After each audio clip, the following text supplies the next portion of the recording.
Okay, so I'm really behind in that um, in that I am doing episode 1, 2, and 3 of Legion Season 2 in this review. So it's going to get long, it's going to get lengthy, it's going to get spazzy with my ramblings, and I'm going to forget a lot of things. So, fair warning you. So, I just finished watching episode 3 of Season 2. I think it's called Chapter 11. And what kind of ending was that?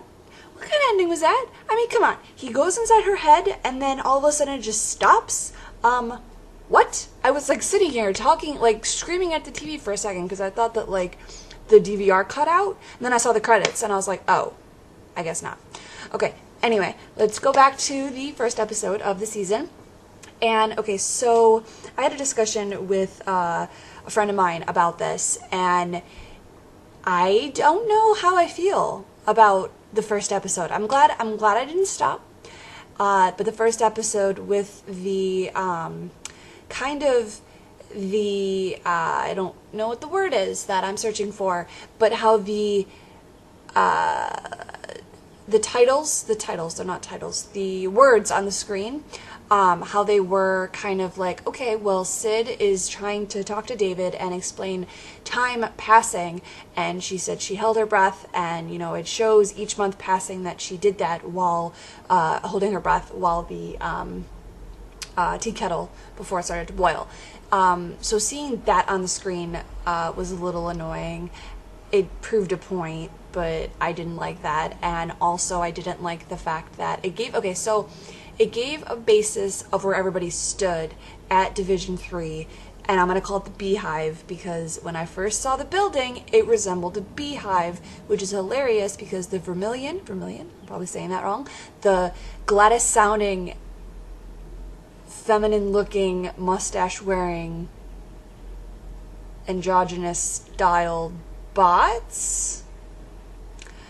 When they talk like GLaDOS from Portal, and it amuses me.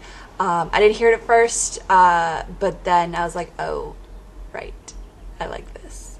And then Baskethead, who I think has a proper name, but I don't remember what it is. So they all live in this beehive that I'm dubbing it Division 3. So, okay, so they went through, in episode 1, Sid is talking to David when he finally shows up, and she's explaining about time, and then Potatomy is doing the exact same thing at a different point, saying, oh, we have all these different departments, different divisions in Division 3. We have the investigative, we have the fighting or combat, and we have this and this and this, and it kind of shows where everybody stands from their team. But it's also, I thought it was kind of obnoxious in the fact that they had all these titles on the screen. So I was not a fan of that. However, it does give you a sense of kind of this abstract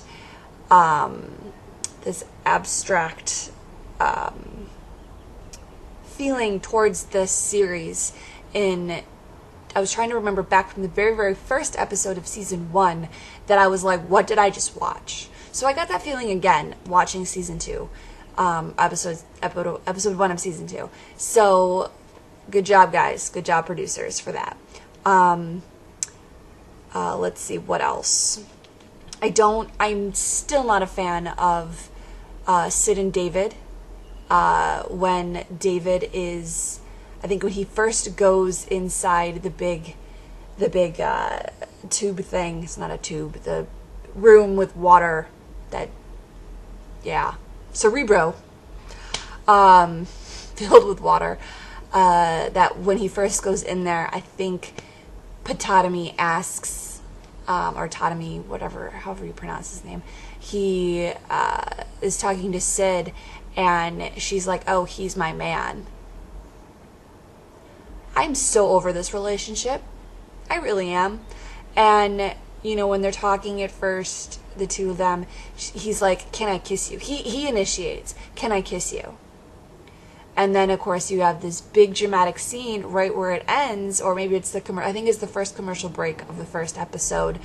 You have this, like, few-minute long make-out sex session of the two of them on the astral plane. I can't get behind this. they need a relationship in the series. They need a love interest. They can't just have mystery and drama. So, fine. I'll accept it. I don't like it, but I'll accept it. Let's see, what else? What else is going on? In episode 2, I think it happened in episode 1. Actually, let me go back to episode 1 where David goes into Cerebro. I'm dubbing it that. That's not the name of it. I'm sure there was another name for it in the series. I don't remember what it is, or in the episodes. That girl Carrie is standing outside with a guy Carrie, and David's kind of like looking at them like, oh, I have to get naked to get in there. And guy Carrie tells girl Carrie, you make people uncomfortable. Okay, I'm glad I see more of the two of them, because this is just hilarious. I am very much a fan of the two of them. Comic relief, to say the least. So he goes in, he does his thing, in episode 2, when, I forget exactly how it happened, and I hate that I'm doing this, like, 3 weeks after the season aired. Maybe it's 4. I don't even know. I'm losing track of time. But where that's what it is. Lenny appears. I'm like, how does this happen? Lenny appears. Guy Carey is kind of hanging around. He has a spoon or something in his hand. Because he's drinking tea, and he has a spoon in his hand. And Lenny comes over because Oliver shows up. They're looking for Oliver, and Oliver shows up, and Lenny's inside of Oliver's head. But really, they're both inside of the Shadow King's head, as shown in episode 1, the very first scene, which is very confusing and very hard to wrap your head around.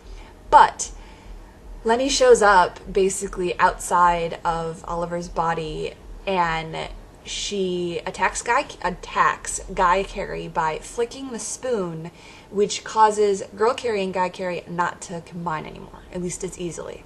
Well, the next time you see them, they try to get together, and Guy Carey goes into Girl Carey, which is not how that happens, and then there's an arm sticking out of her. So that was fun. That was quite an amusing scene. Like I said, I like that we're seeing more of them, and that they kind of show a little bit more on them. And when Guy Carey is essentially talking to Girl Carey, she's laying down. I think the arm is either still out, or maybe she's just lying down because the arm got actually sucked into her. I'm not 100% positive on that scene, but he's talking to her, and you only hear a one-sided conversation when they're within each other. It's really bizarre and annoying, but kind of funny in the sense that you think they're just talking to themselves.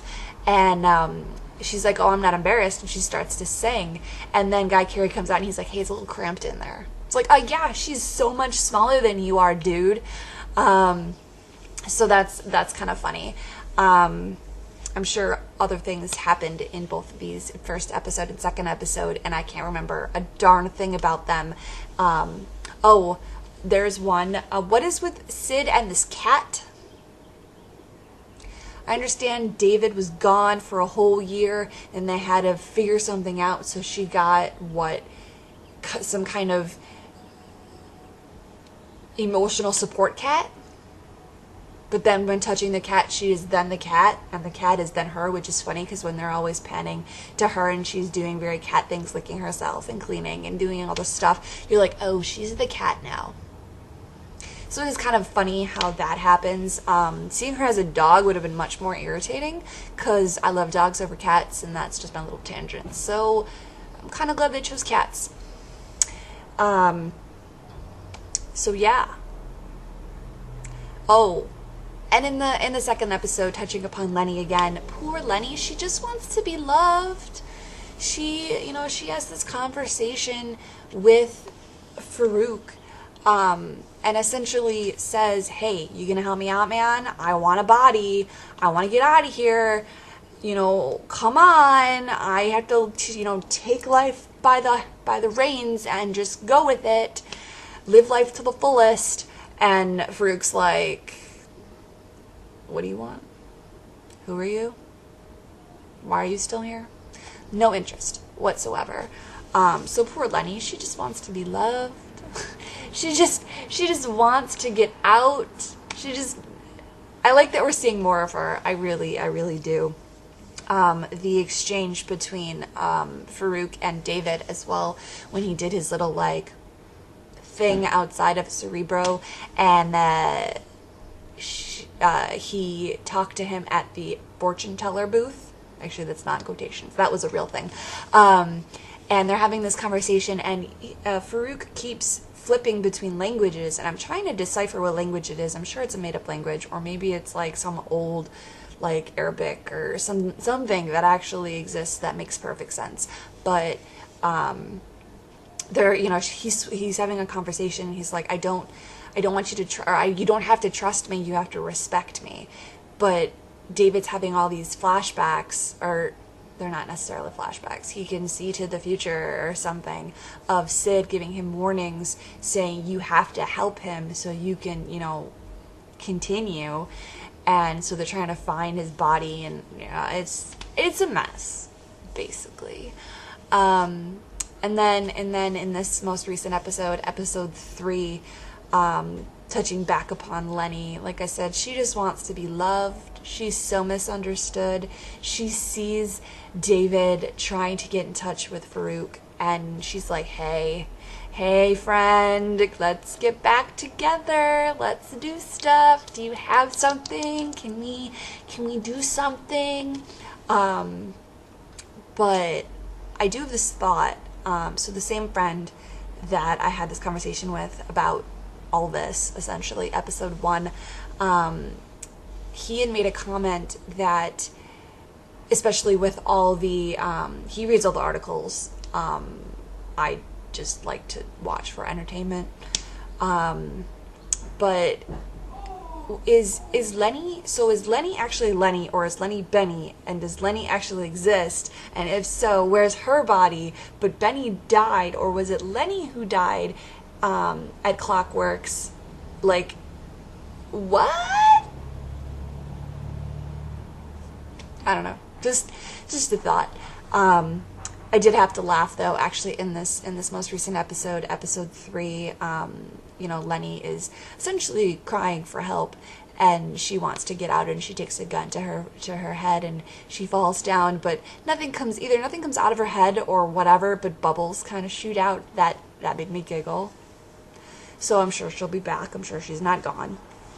You don't see any more of her in the rest of the episode. You do actually see David pulling everybody out of the chattering, which is kind of cool, and to see where everyone's minds were before or during he getting kind of abducted, essentially, to the room where all the rest of the chatterers are.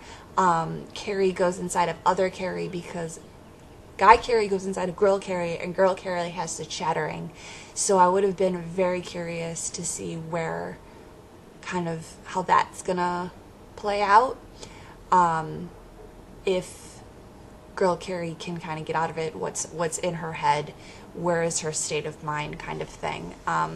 Because Potatomy was in this rose garden maze, cutting roses and putting them in a basket on the floor. Melanie was in this word game. It's not really a word game, like this old school typing computer game, running away from a matador. So everybody's got a little something different. The fact that, so the monk falls off the roof, David finds Sid, tries to get into her mind, screen cuts, I'm unhappy, not the point, but he goes in her mind, and it's snowing, it's blizzarding, it's not storming, it's blizzarding, essentially, whiteout conditions, and then there's this, like, igloo. Well, as it cut and the credits are rolling, I have this thought. You don't see any of this in the trailer, but the trailers are very deceiving, as we've noticed. They're a teaser, not so much a trailer. But I have this theory that, so he's in this storm. He's trying to find Sid and get Sid out. Well, we find out, actually, that she's reliving, in the trailer, she's reliving her life, essentially. Well, in all of the times that David talks to Sid in Cerebro, she looks older, but she also looks like she might be in the desert, in different weather conditions, in something, because she has this, this bulky scarf on. She looks a little ragged, as anyone would if you've been in a storm. Just saying. A snowstorm, just saying. Or a whiteout conditions, whatever. So I have this theory that we're gonna see old Sid in her mind's eye. Actually, that probably won't happen, because if she's reliving her life, we see more of her life, which is cool, because we never got that before. We never got how she essentially is how she is.